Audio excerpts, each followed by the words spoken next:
Olá, amigos da Novo Tempo, sejam bem-vindos mais uma vez ao programa Bíblia Fácil, o seu programa semanal de estudo da Bíblia.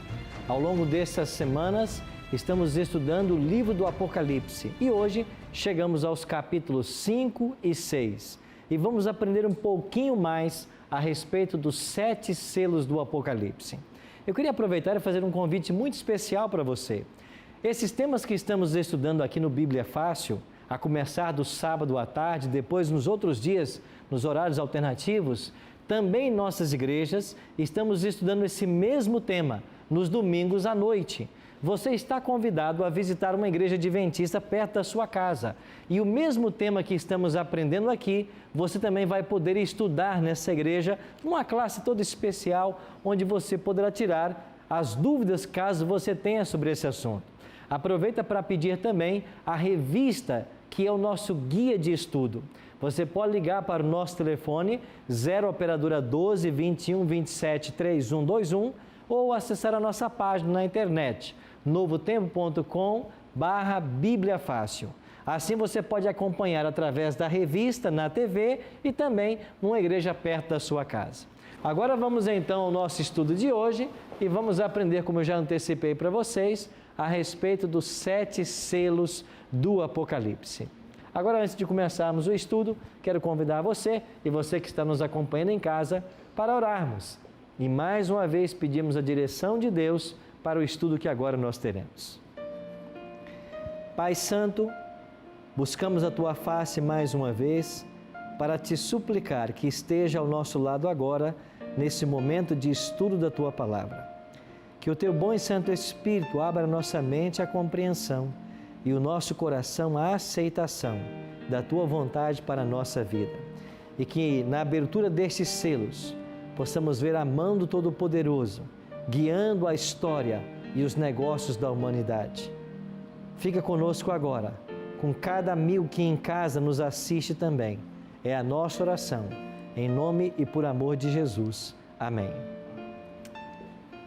Semana passada estudamos a respeito do trono de Deus. Estão lembrados? Deus sentado no seu trono, ao redor dele 24 tronos, e nestes sentados 24 anciãos, 4 seres viventes, com olhos por diante e por detrás. Falamos sobre o que eles significam. E agora, no capítulo 5, nós temos uma continuidade da visão. Olha o que diz o verso 1. Depois vi na mão direita daquele que está sentado no trono um livro escrito por dentro e por fora e de todo selado com quantos selos? 7 selos. Quando olhamos para esse texto, a imagem de selo que vem na nossa mente não é esta aqui? Vocês já selaram cartas, não? Hoje poucas pessoas enviam cartas, muitos usam correio eletrônico, né? Mas a gente usava no passado muito enviar cartas e selávamos as cartas para que elas chegassem ao seu destino. Ainda hoje muitos usam, mas esse é o conceito de selo que vem à nossa mente quando falamos em um livro selado.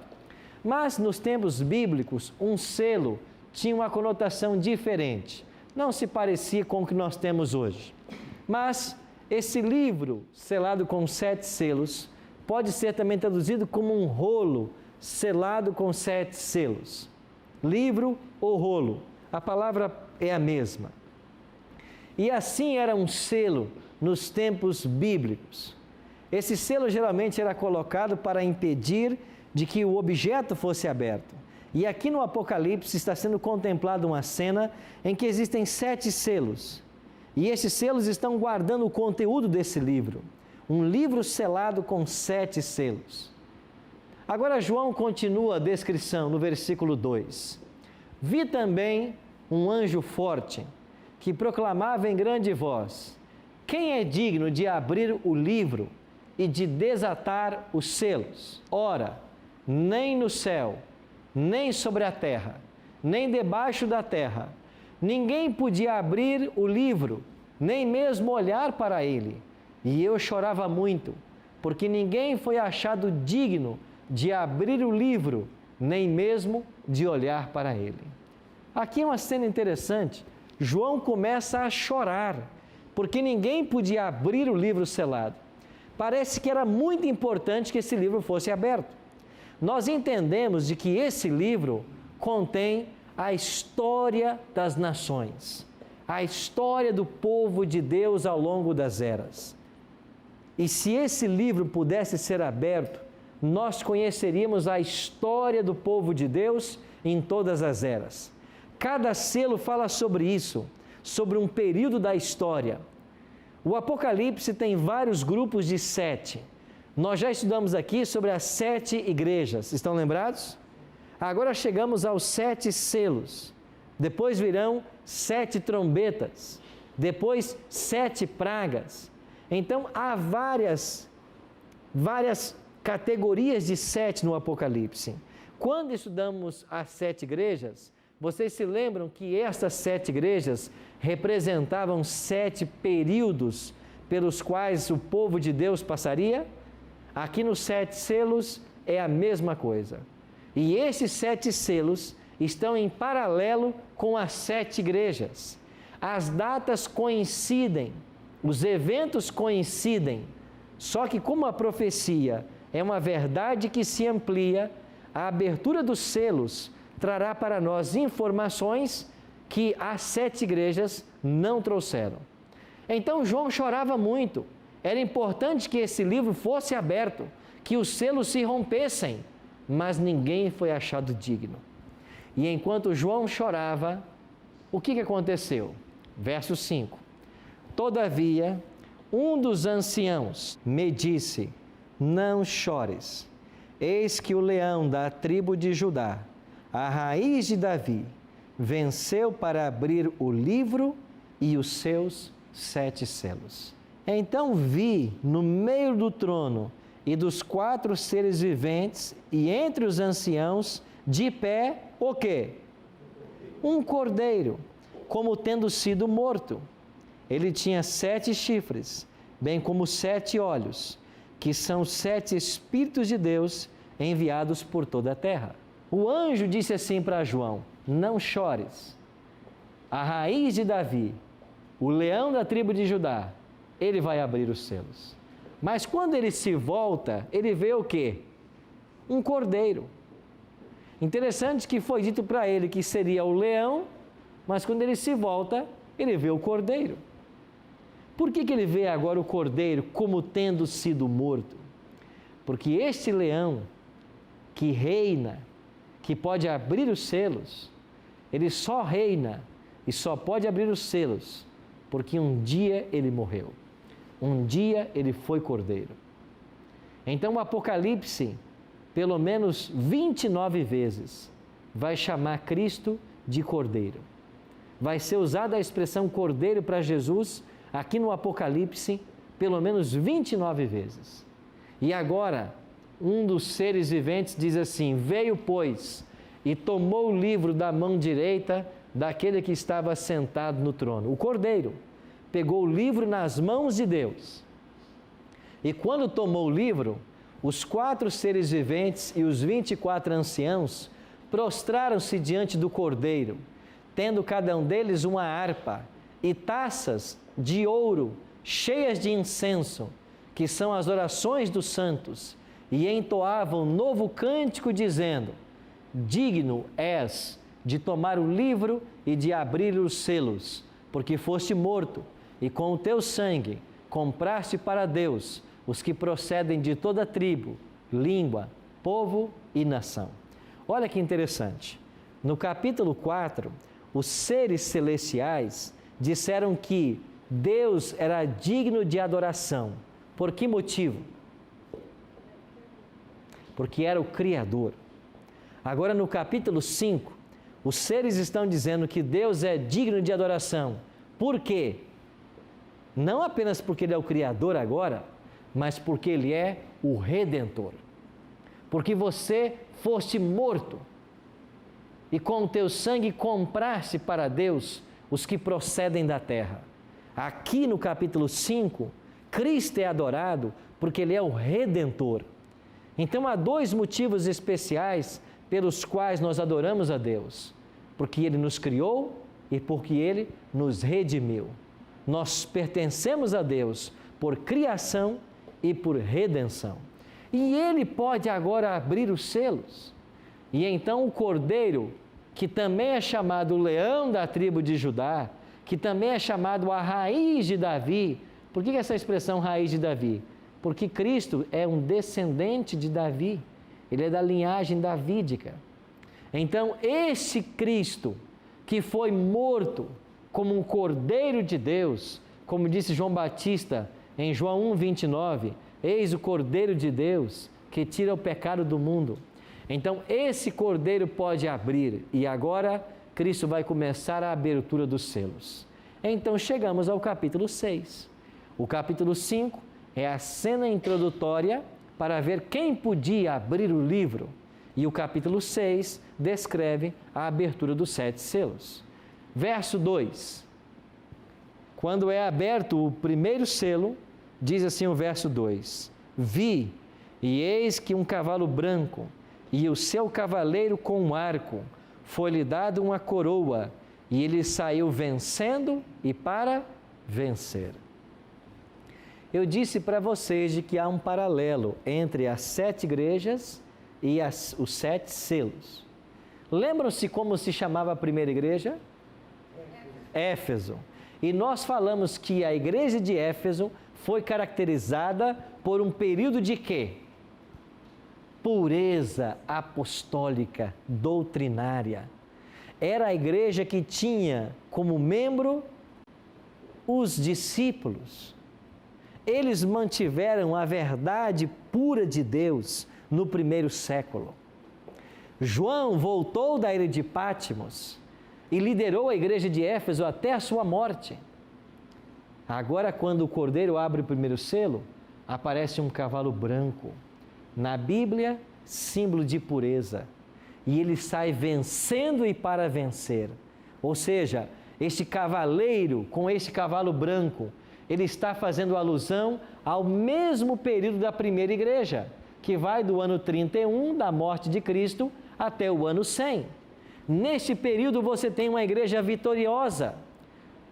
Chegamos a ter 6 milhões de cristãos no primeiro século. E aqui você tem pureza e fidelidade à Bíblia. Então o cavalo branco representa essa pureza, a abertura do primeiro selo. Ou seja, quando Cristo abre o primeiro selo desse livro, Ele está descrevendo a primeira etapa da igreja cristã. Ou seja, ela será um período de pureza, de doutrina pura, de igreja vitoriosa, igreja que cresce. Então isso está em paralelo com a igreja de Éfeso. Agora o Cordeiro abre o segundo selo, verso 4. E quando o segundo selo é aberto, qual é a cor do cavalo que aparece agora? Vermelho.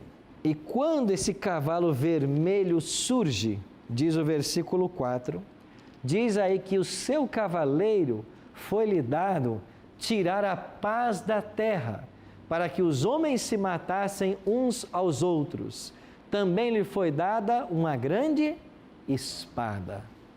Quando vem à sua mente o cavalo vermelho, você pensa em quê? Sangue. Exatamente. Este segundo cavalo vermelho e essa espada na mão do cavaleiro fala de um tempo de ferozes perseguições. Não é isso que começou a acontecer a partir do segundo selo? Quando chegamos a partir do ano 100 até o ano 313, nós temos aqui a perseguição dos Césares. Lembram vocês que nós tivemos também na igreja de Esmirna um período de 10 anos de perseguição? Aqui está esses 10 anos, ou estão esses 10 anos. O cavalo vermelho fala das perseguições dos Césares, do sangue que foi derramado nesses 10 anos. Agora a discórdia, a discussão e a controvérsia fazem parte do cenário da igreja.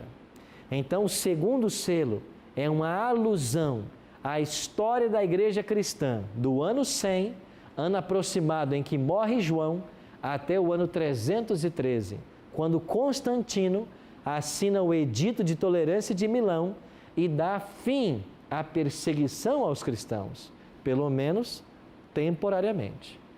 Por isso, um cavalo vermelho. O cordeiro então abre o terceiro selo. E quando o terceiro selo é aberto, qual é a cor do cavalo agora? Preto.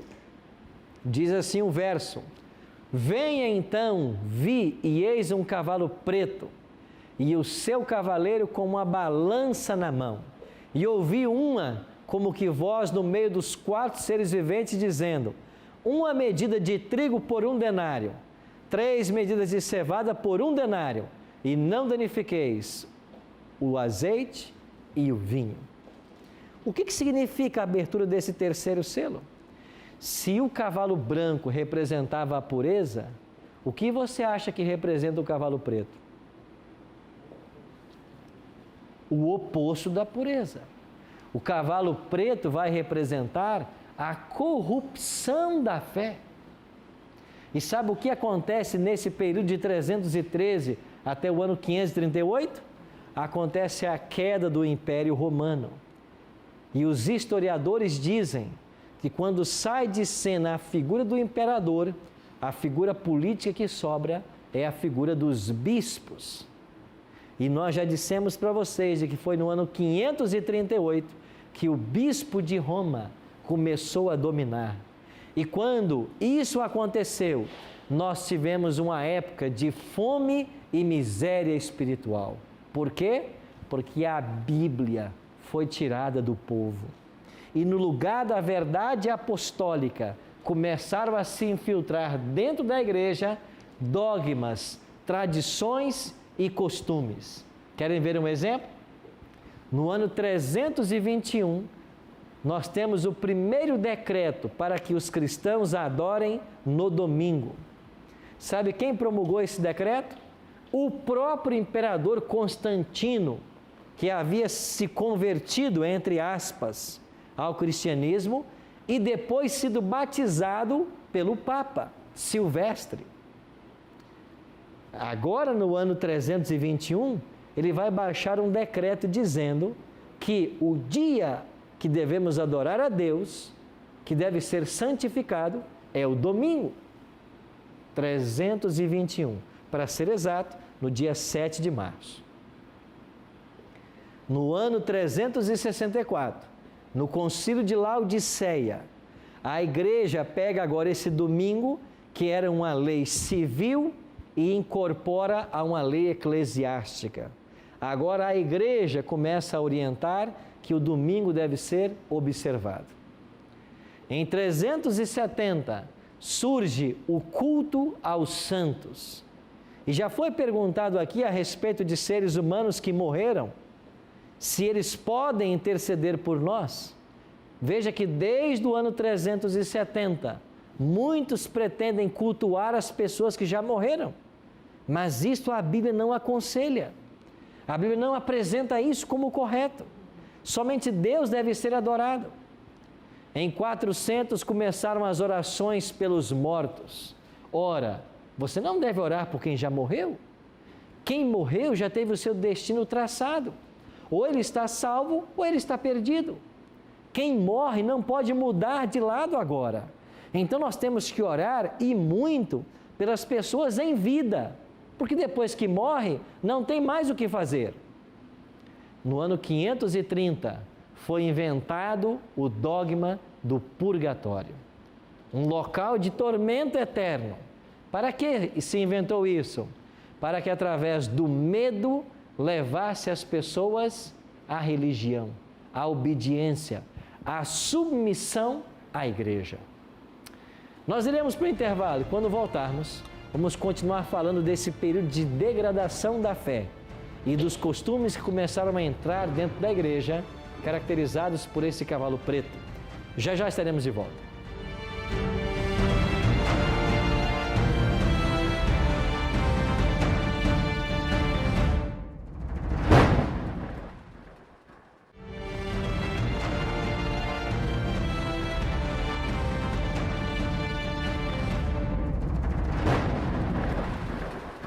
Estamos de volta com o programa Bíblia Fácil, hoje tudo a respeito dos 7 selos do Apocalipse. Se você deseja receber essa revista em sua casa para acompanhar os nossos estudos, você pode solicitá-la através do nosso telefone 0 operadora 12 21 27 3121. Lembrando sempre que você deve ligar em horário comercial. Ou você pode acessar a página do programa na internet, novotempo.com/Bíblia Fácil. Lá você vai ver a revista, você clica nela, vai abrir um formulário, preenche esse formulário, envia para nós e num prazo de 15 a 20 dias a revista vai estar chegando em sua casa. Lembrando sempre que esse é um presente da Novo Tempo, graças ao apoio dos Anjos da Esperança, que tem abraçado esse projeto maravilhoso. Eu queria aproveitar e dizer para você que nós estamos tendo esse mesmo tema da revista Apocalipse numa igreja adventista perto de você. Então entra no site encontreumaigreja.com.br, descubra uma igreja adventista perto de você e nos domingos à noite nós estamos aprendendo mais sobre esses temas. Procure uma igreja, tire suas dúvidas, conheça mais a respeito da palavra de Deus. Quando terminamos o primeiro bloco, nós falávamos da abertura do terceiro selo, um cavalo preto. E esse cavalo preto falava da corrupção da fé, de vários dogmas que entraram dentro da igreja cristã. E nós tínhamos uma pergunta do Guilherme. Doutor Guilherme, por favor. Pastor, o Novo Testamento terminou de ser escrito por volta do ano 100. Ok? Com a morte de João. De João. E quando que esses escritos chegaram às mãos do povo? Os escritos do Novo Testamento. Do Novo Testamento. Ok? O primeiro livro do Novo Testamento a ser escrito possivelmente foi 1 Tessalonicenses, que Paulo escreveu. Nós estamos falando mais ou menos do ano 50, cerca do ano 50. Então aí está sendo produzido o primeiro livro. Agora, esses livros que foram escritos, e Paulo foi quem mais escreveu, eles circulavam nas igrejas. Tanto é que Pedro vai dizer em sua carta que Paulo escreveu coisas difíceis de compreender. Ou seja, o próprio Pedro, que morreu no ano 67, já lia os escritos de Paulo. Então, eles eram lidos pelas igrejas, já mesmo com os apóstolos vivos. Então, eles foram escritos e endereçados às igrejas. Por exemplo, Paulo escreveu aos Coríntios. Essa carta foi para a igreja de Corinto e eles leram essa carta lá. Ele escreveu uma carta para Timóteo, um pastor. Timóteo recebeu a carta, leu, depois tornou conhecido da igreja. E elas foram compondo o que nós chamamos de cânon do Novo Testamento. Os evangelhos também foram escritos depois do ano 50, 60. O certo é que quando termina o primeiro século, todos os 27 livros já estão escritos. Eles já eram usados na época e depois foram difundidos para outras igrejas também, porque foram se fazendo cópias de cópias de cópias. Não sei se respondi sua pergunta. Então a igreja teve acesso de imediato e depois ficou estendido para as igrejas de outros períodos. Nós tínhamos também uma pergunta aqui. Eu gostaria de saber por que desse decreto de adoração no domingo, qual a razão dessa mudança, né? E também por que o nome de domingo? Por que o nome domingo? Muito boa a sua pergunta, Santero.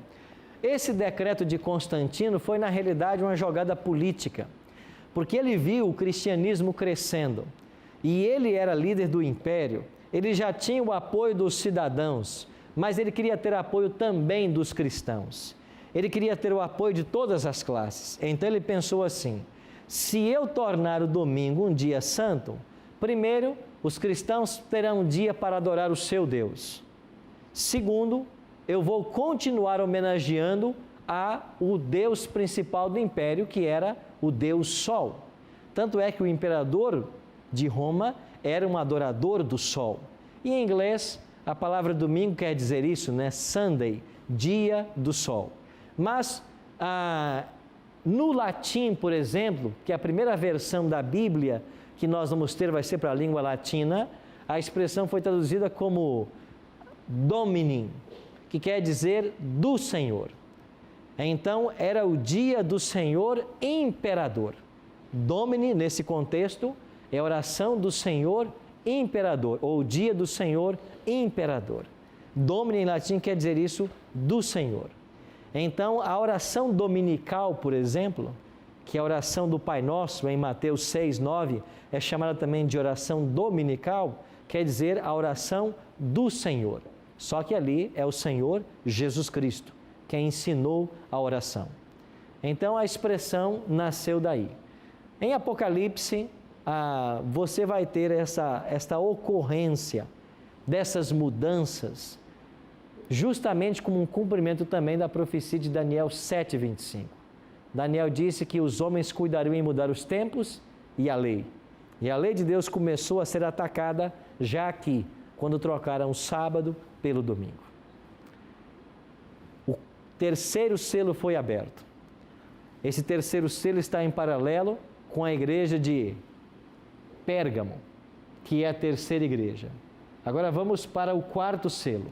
Quando o Cordeiro abre o quarto selo, o que é que acontece? Verso 8. Olhei e eis um cavalo, de que cor agora? Amarelo, verso 8. E o seu cavaleiro, sendo esse chamado o quê? Morte.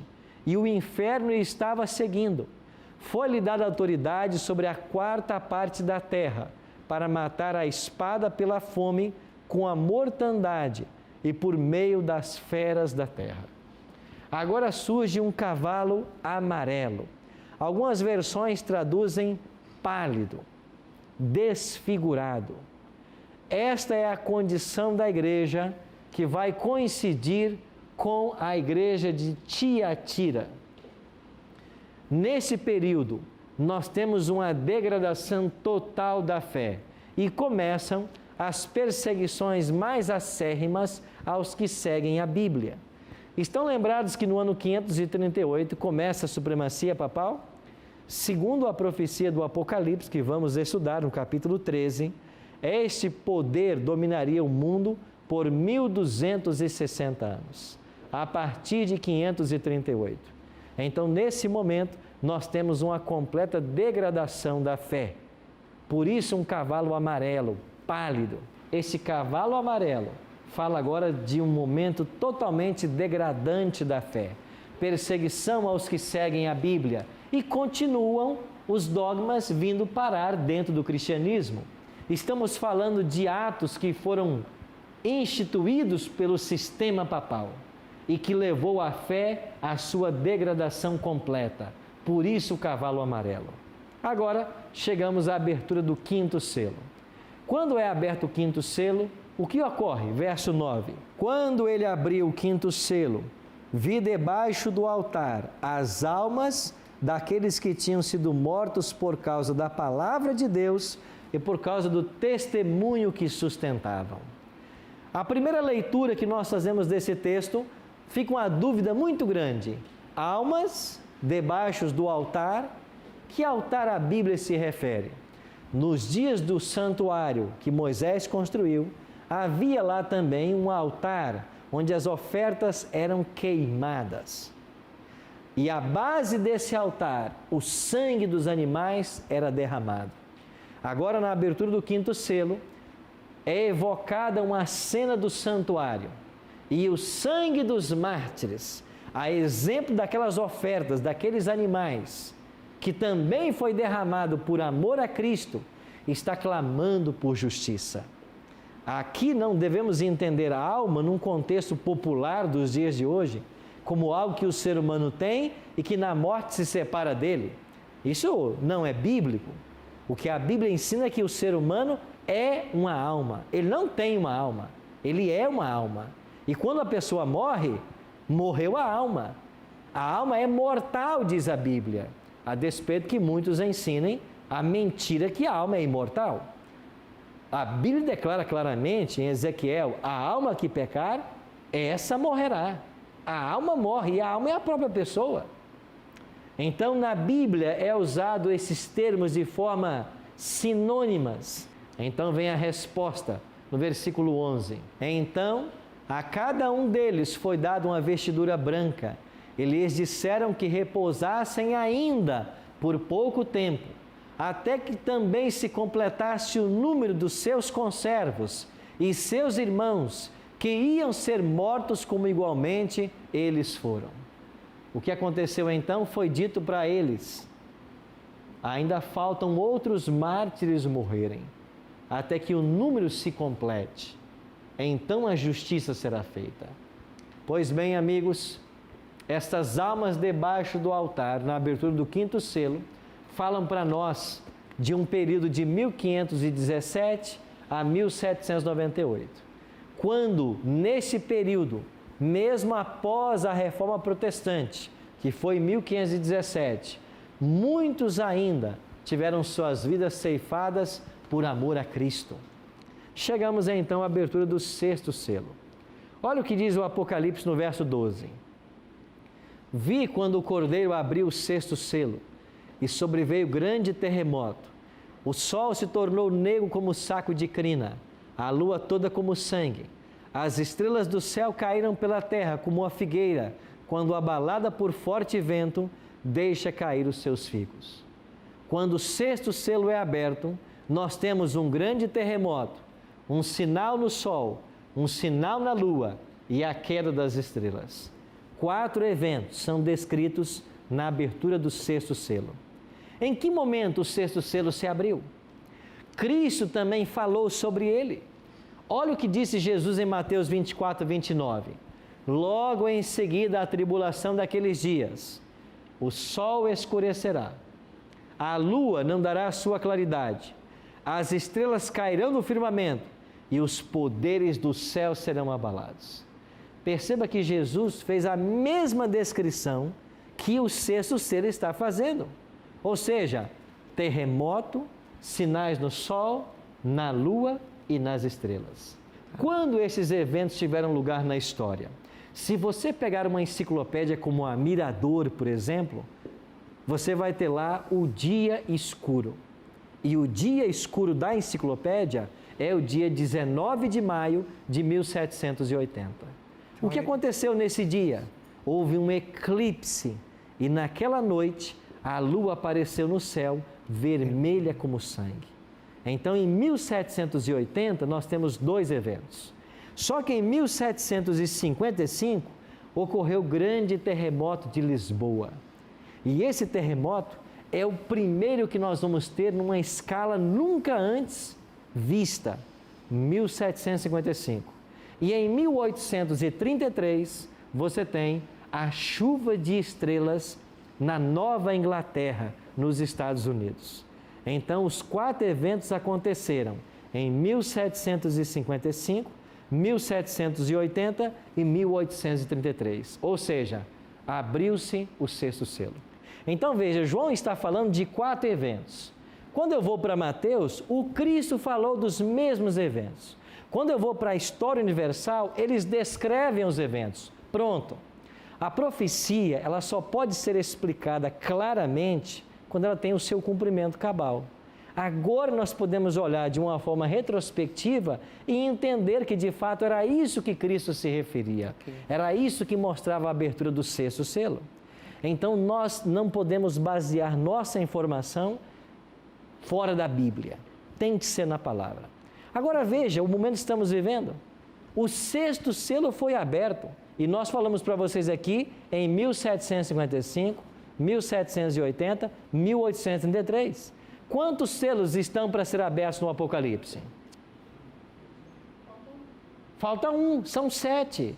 Ou seja, o que vai acontecer então na abertura do 7º selo? Então olha aqui o capítulo 8, verso 1.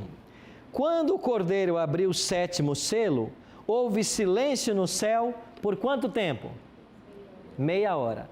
Agora, por que é que nós saímos do capítulo 6 e fomos para o capítulo 8 para abrir o 7º selo? Você tem um parêntese entre o 6º e o 7º selo. E qual é esse parêntese na Bíblia? É todo o capítulo 7. Por que é que está esse capítulo nessa posição? Porque olha o que diz o capítulo 6, versículo 14 em diante. O céu recolheu-se como um pergaminho quando se enrola. Eu estou lendo Apocalipse 6, 14. Todos os montes e ilhas foram movidos do seu lugar. Os reis da terra, os grandes, os comandantes, os ricos, os pobres, os livres e escravos, se esconderam nos penhascos dos montes e disseram aos montes e aos rochedos: caí sobre nós, e escondei-nos da face daquele que se assenta no trono e da ira do Cordeiro, porque chegou o grande dia da ira deles. E quem é que pode suster-se? Que evento o Apocalipse está descrevendo aqui?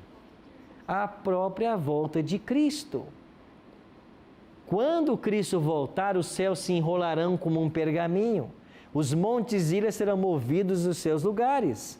Agora, antes que Cristo volte, é feita uma pergunta: quem é que pode suster-se? Resposta, o capítulo 7. Quem é que vai escapar? Os 144 mil. Quem são eles? Ah, mas eu nunca ouvi falar isso na minha igreja. A sua igreja está ensinando Bíblia? Você vai para a igreja para aprender Bíblia? O que está acontecendo na igreja?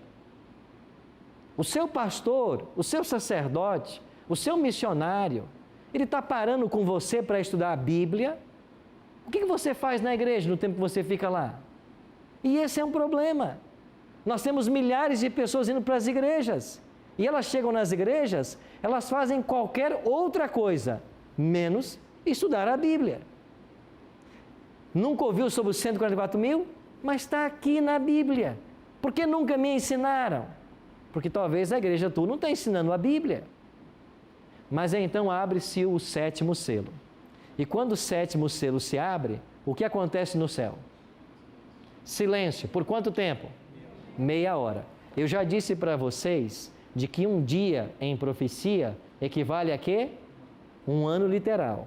Eu não dei os textos para vocês, né? São 2 textos que embasam essa interpretação bíblica. É Números 14, 34 e Ezequiel 4, 6 e 7. Números 14, 34 e Ezequiel 4, 6 e 7 explicam o princípio dia-ano. Um dia profético equivale a um ano literal. Agora, por que é que o céu vai estar em silêncio meia hora? Temos que deixar que a Bíblia responda, não que alguém invente. Então, deixa que Cristo responde. Olha o que Jesus disse em Mateus 25, 31. Quando vier o Filho do Homem na sua majestade e todos os anjos com ele, então se assentará no trono da sua glória. Quando Cristo voltar, que é a abertura do 7º selo, o último que falta, quantos anjos virão com ele? O que disse Cristo? Todos.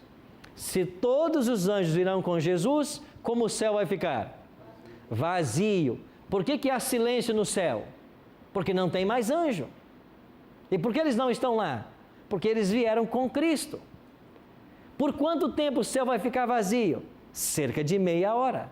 Agora você pega o princípio de interpretação profética e aqui está. Se um dia equivale a um ano, então eu posso dizer que 24 horas, 12 meses. 12 horas, 6 meses. 6 horas, 3 meses. Vamos dividir por 3 agora.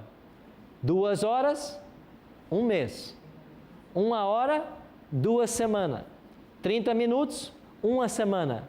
Só que ali diz assim, cerca de meia hora. Não é assim que está na sua Bíblia?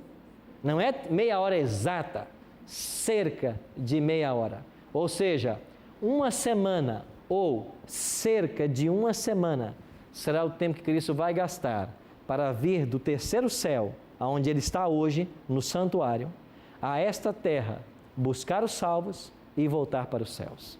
1 semana. Mas pastor, eu nunca ouvi isso. Eu pergunto mais uma vez, a gente se reúne na igreja para fazer o quê? Para estudar a Bíblia, para ver o que Jesus está ensinando. A gente tem medo da Bíblia. Você está confiando em revelações que as pessoas fazem o tempo inteiro, revelações que não têm conexão com nada, que não fazem sentido. Esta é a palavra do Senhor para você? Não, a palavra do Senhor para você é a Bíblia. Deixe que a Bíblia se interprete. Você tem que estudar a Bíblia. Se a igreja que você vai não ensina a Bíblia, você está perdendo o seu tempo. Você tem que estudar a Bíblia. E olha quanta coisa bela a Bíblia tem para nos ensinar. E as pessoas não conhecem isso. Por que não? porque aqueles que deviam ensinar não estão ensinando. Pastor, então com base aqui nessa meia hora, então até Jesus vir com os anjos e no vídeo de glória nos buscar, então todo esse processo vai demorar 7 dias até a gente chegar no céu. Cerca de uma semana, exatamente. Então demoraria 7 dias para a gente chegar no céu. Ele vir e voltar. E voltar, o processo todo, então. Todo o processo, porque é o céu em silêncio. E o céu fica em silêncio quando eles saem do céu. Muito. Certo? Obrigada. Meus amigos, o grande dia da volta de Cristo se aproxima. Nós estamos vivendo os últimos grãos da ampulheta do tempo. E nós precisamos voltar nossos olhos hoje para o maior evento de toda a história humana. O glorioso dia que Jesus vai voltar. A abertura do 7º e último selo.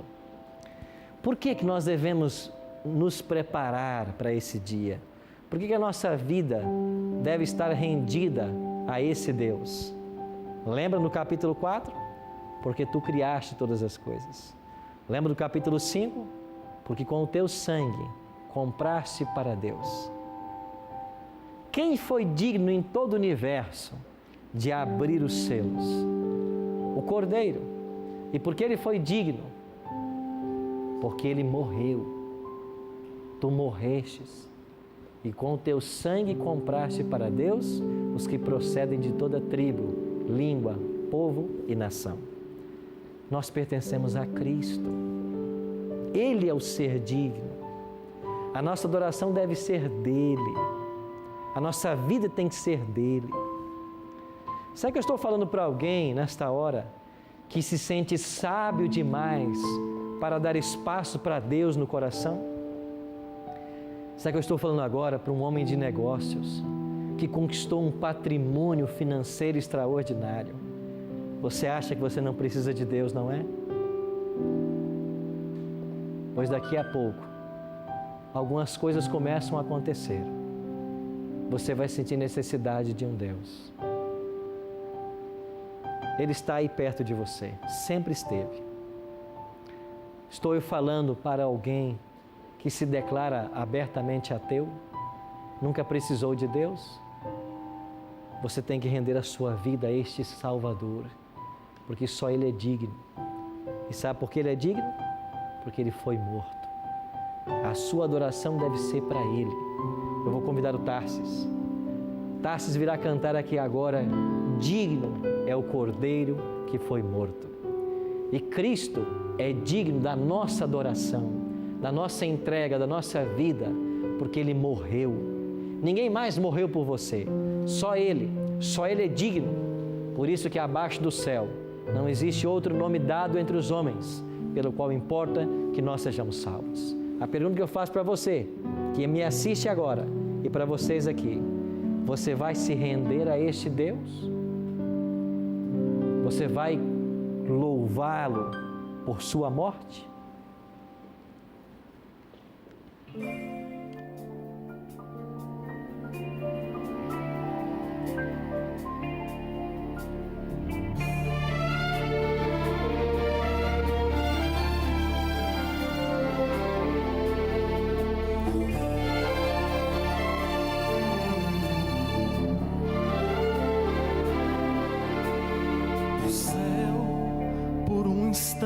Está em silêncio e o santuário está vazio, pois entre nós desceu para batalhar. A cruz tornou-se o palco do conflito e o mal com suas artimanhas a nossa alma quer aprisionar. De um lado estão as forças da verdade, Jesus com hostes incontáveis que fazem sua vontade por amor. Do outro aqueles anjos rebelados que lá do céu foram expulsos por transgressão da lei do Criador.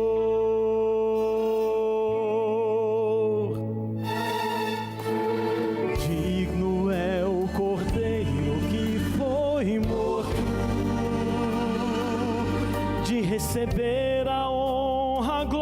glória e o louvor.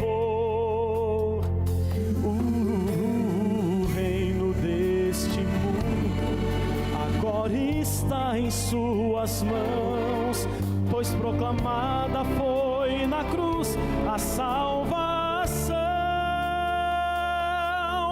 O acusador foi derrotado e seu domínio retirado, e com poder Jesus para sempre reinará.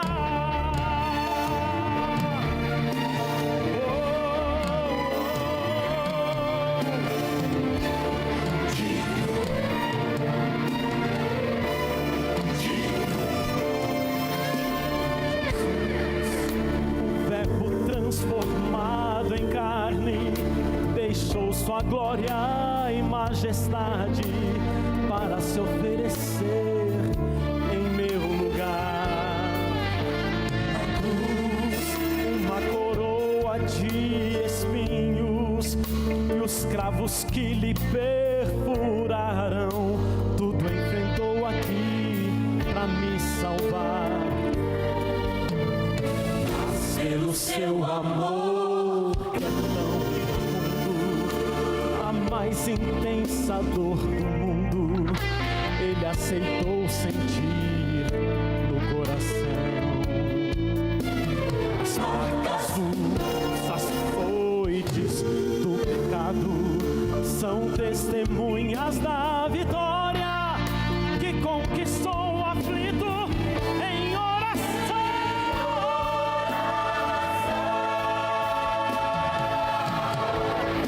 Digno é o Cordeiro que foi morto de receber a honra, a glória e o meu e o seu louvor. O reino deste mundo agora está em suas mãos, pois proclamada foi na cruz a salvação. O acusador foi derrotado e seu domínio retirado, e com poder Jesus para sempre reinará.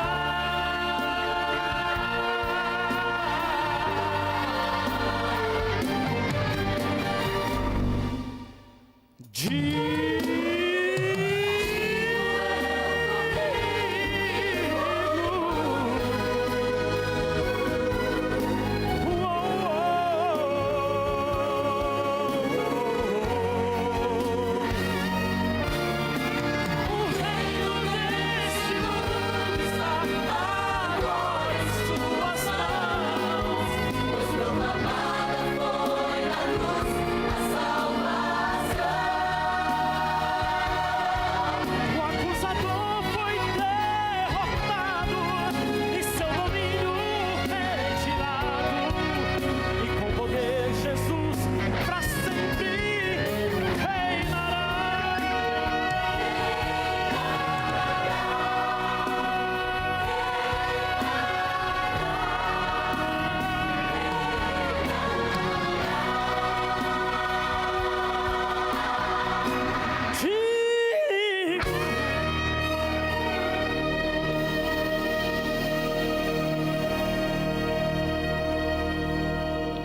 Louvado seja Deus. Digno é o Cordeiro, só Ele, de receber o nosso louvor e a nossa adoração. No programa de hoje discutimos algumas ideias. E você percebe que muitas pessoas nesse mundo não estão adorando o Criador, o Cordeiro que foi morto. Estão adorando seus líderes espirituais, seus pastores, seus bispos, seus missionários, seus padres. Há pessoas que idolatram os líderes das suas igrejas, mas quando a palavra de Deus é pregada, muitos, por amor a essa liderança, não voltam-se para praticar o que é correto. Muitos estão sinceramente tentando obedecer, mas essa serviciência aos líderes religiosos as impedem de dar mais um passo em direção a Cristo. Talvez por amor, por respeito, por tradição, eu não sei. Eu devo amar a todas as pessoas, respeitar a todas as pessoas, mas eu não posso colocar em xeque a minha salvação, porque um líder está me ensinando aquilo que não está na Bíblia. E aqui vocês vão descobrir o que está na Bíblia. E ao descobrir a verdade desse livro, a pergunta que eu faço para você é: você está disposto a abandonar qualquer laço que você tenha com liderança espiritual em prol da palavra? Estou eu pregando para alguém que se sente um verdadeiro escravo do seu líder espiritual?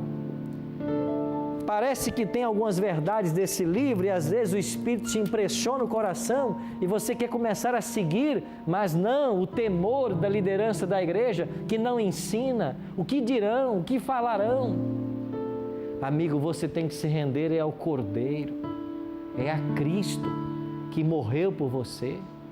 Essa verdade dele tem que falar fundo no seu coração e você tem que amar essa verdade com toda a força da sua alma, que se preciso for, você dê até a sua vida por essa verdade. E talvez eu e você vamos ser chamados a de fato abandonar muitas igrejas, movimentos religiosos, e talvez alguns de nós terão que abrir mão até de familiares, por amor à verdade. Mas nenhum ser humano merece a sua adoração. Só o Cordeiro merece, porque Ele foi morto e com o sangue dele, Ele te comprou. Te comprou para te tirar das trevas, da ignorância religiosa, da ignorância bíblica. Chega de ouvir esses líderes dizendo que ninguém entende o Apocalipse. Chega de ficar refém a homens que não conhecem a palavra e não querem ensiná-la. Cristo te convida a dar um passo nesta hora, um passo em direção à verdade, a Ele. Nós chegamos num momento muito especial do programa. Daqui para frente nós vamos entrar em temas muito polêmicos e o nosso coração tem que estar aberto, não à tradição, não ao dogma, não àquilo que me ensinaram desde criança. Tem que estar aberto à palavra, para que Jesus fale claramente para mim. E depois que eu ouvir a voz dele, depois que você ouvir, você faz a sua escolha. Porque finalmente, ninguém aqui vai ser forçado, Guilherme, a ir para o céu. Nós temos que querer. Quem vai, Patrícia, forçado para o céu?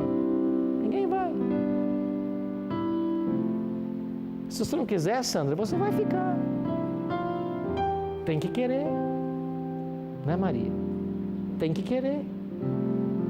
Agora não tem dois caminhos para o céu, só há um caminho. E ele declarou assim: eu sou o caminho.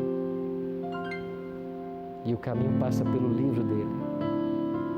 Por isso é um desafio nós estarmos aqui e estudarmos esse livro. Mas vocês não estão aqui por acaso. E muito menos você está agora sintonizado por acaso. Sabe por quê? Que Deus tem um plano na sua vida. Eu quero orar por você agora, para que esse plano que Ele começou, Ele termine antes que seja tarde demais. Feche seus olhos, ore comigo. Pai Santo, todo o nosso louvor, toda a nossa glória é dada a Ti nesta hora, porque Tu és o Cordeiro que foi morto e com o Teu sangue nos comprastes. Com o Teu sangue, nos devolvestes o privilégio, o direito da vida eterna. Nós queremos abrir o Apocalipse todas as semanas. Nós queremos que Jesus fale ao nosso coração. Nós queremos ouvir a Tua voz. Não queremos que as vozes desse mundo atrapalhem ouvir a Tua voz. O Teu Espírito precisa nos falar. Nós estamos cansados de buscar em tantas fontes. Nós estamos cansados de tatear em busca da verdade. Nós precisamos da verdade. O Teu Espírito tem que nos conduzir. E nós queremos nos colocar nas Tuas mãos para isso. Obrigado por atender a nossa oração. Por Jesus, agradecemos. Amém.